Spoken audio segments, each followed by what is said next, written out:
Yeah, this is Alex Harker. I'm a bartender here at Cider Riot, and we are a cidery and a pub, and we make traditional, refreshing dry ciders.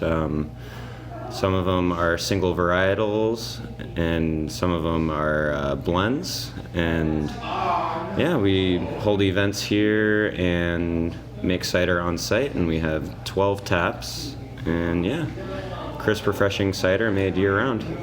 So where is here exactly? So we're here in Portland, Oregon, in southeast, right next to Burnside. We're off of Cooch Street.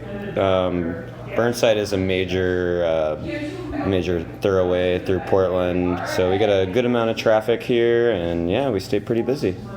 And hence the name of your flagship cider. Yeah, Burnsider. So what is it that you have as an offering right now, and can you tell me a little bit about what they are? As far as the ciders? Yeah, so the Burnsider is going to just be a straight up, refreshing, dry, English-style cider. It's made with mostly traditional bitter sharp and bittersweet apples, and then a blend of desert apples as well. Testing your knowledge on as a bartender on what's available. Has there been a sort of a summer breakout that you've had this year? I would definitely say the red Beet has actually been really popular this summer, because it's just one of those things that's kind of odd, and people either really like it or they think it's weird and don't want to try it. But the people who liked it definitely came back for more, and we went through it really fast, and yeah, we had to make some more even. So you produce and do a lot of the work here on site, correct? We produce everything on site.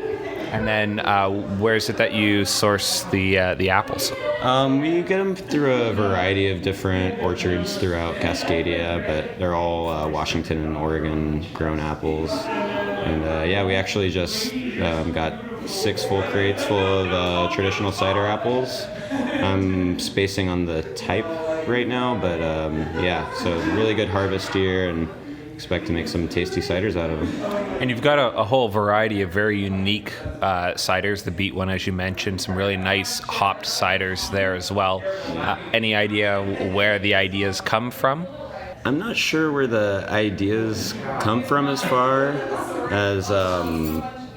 as making it, but it's a pretty popular thing, and right now in Portland, like, you go to any bar or pub and they're gonna have a fresh hop something. So it's just a pretty popular thing right now, and with the crisp, refreshing cider that we make, it's like a pretty good blend, and yeah.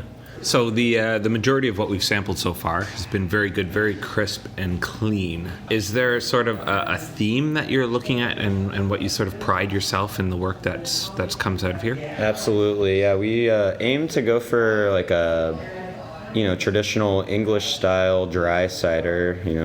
Most of our ciders don't have any sweetener added at all. It's just all from the apples, and we like using traditional apples because it brings in a nice tannic flavor, and which is characteristic of a lot of English style pub ciders and farm style ciders. Do you have a favorite yourself? On tap right now, my favorite is definitely the Everybody Pogo. It's actually a close tie between the Burnsider and Everybody Pogo, our flagships. So they're both just really well balanced and really refreshing, nice for after your shift. And also in bottles, we have the 1763 West Country style Scrumpy, and those are going to be way more tannic, way more funky, a lot more similar to something you'd actually find in the West Country, and those are great.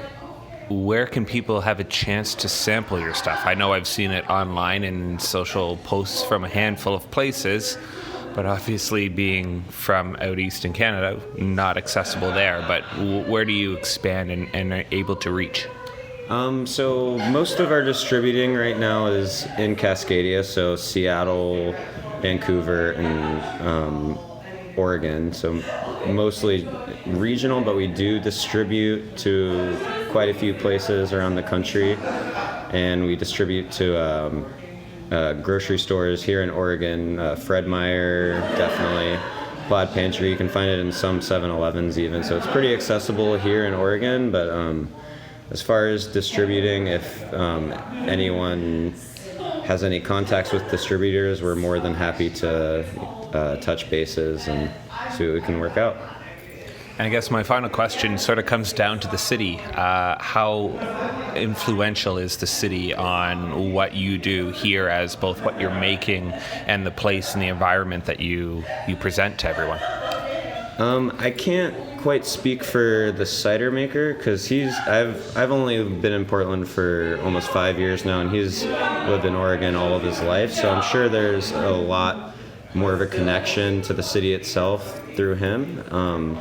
But what I will say is Portland's very driven around the nightlife, and we have more bars per capita than anywhere else in the country, and so it's a very